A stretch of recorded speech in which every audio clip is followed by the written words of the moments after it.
What's happening inside the so-called re-education camps in Xinjiang?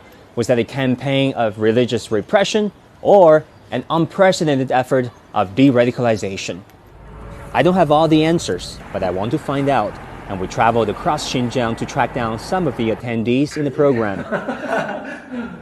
We met 33-year-old artist Abdulzikari Albouli, who perfected his painting skills in the re-education center and now works in the gallery.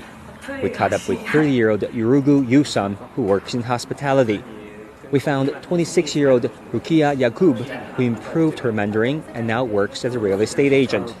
And we met 23-year-old Halanur, who became a cashier at a restaurant. A top Xinjiang official told us that by now all people have left the education facility.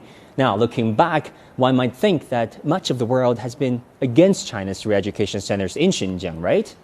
Wrong.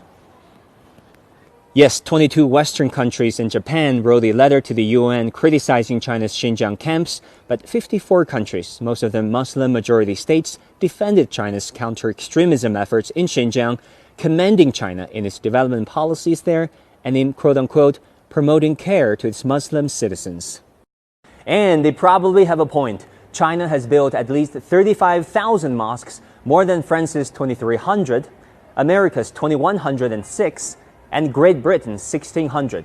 Even on a per capita basis, Chinese Muslims still have more than triple the amount of mosques their Western peers have. That said, there are real concerns too. Many reports said that the mosques here have been demolished on a large scale. Is that true? Xinjiangda aztola mescid chiqilgan ishlarmi bor. Shu masjid nihoyat uzun tarixga ega, ko'nirib ketgan. Ham o'rilib tushish xatarlik bo'lib qolganligi uchun biz chiqib uni boshqa yerga soldik. Har qanday vaqtida, har mahallada kishilar chirib bemalol namoz o'qib chiqa oladi.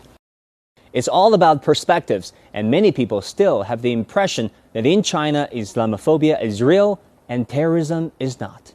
I get it. I worked as a reporter in the U.S. for the past 8 years, and I fully appreciate the power of the Western narrative that highlighted so-called ethnic repression and downplayed terrorism in China. Problem is, there is a double standard. For example, each time I question U.S. officials about terrorist attacks in China, they usually came short of calling them terrorism until I pressed them hard after the 2014 Kunming train station attack. How does the United States characterize those attacks? We've been very clear in condemning all forms of terrorism, and we've condemned these attacks. Are they terrorist attacks? Yes, we've called them terrorist attacks. Yet Western media did not follow suit. Among the top 30 reports on France's Charlie Hebdo attack in 2015, 25 used the term terror attack, whereas in the Kunming attack, only 2 used it. And in the rare event the phrase terror attack was used, it was put in quotation marks. But hey, China is not alone. Harvard scholar Sean Darling Hammond's research showed that in November 2015, 3 attacks took place in Paris, Beirut, and Baghdad around the same time. There were 392 articles about the attack in Baghdad, 1,292 about the one in Beirut, and 21,000 on the Paris attack.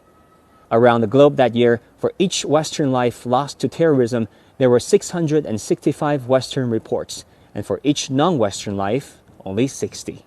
So next time anyone tells you that China doesn't have a terrorism problem and only an Islamophobia issue, you'd better ask him where he got his data. Uan Guan, CGTN, Kashgar, Xinjiang.